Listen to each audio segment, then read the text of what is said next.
Coffee হাউসের সেই আড্ডাটা আর নেই, আজ আর নেই।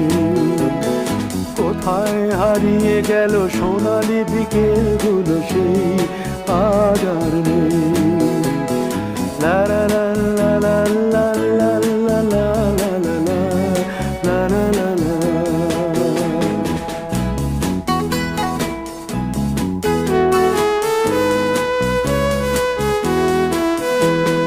নিখিলেশ প্যারিসে, মইদুল ঢাকাতে, নেই তারা আজ কোনো খবরে। গ্র্যান্ডের গিটারিস্ট গোয়ানিজ ডিসুজা ঘুমিয়ে আছে যে আজ কবরে। কাকে যেন ভালোবেসে আঘাত পেয়ে যে শেষে পাগলা গারদে আছে রমা রায়। অমলটা ধুঁকছে দুরন্ত ক্যান্সারে জীবন।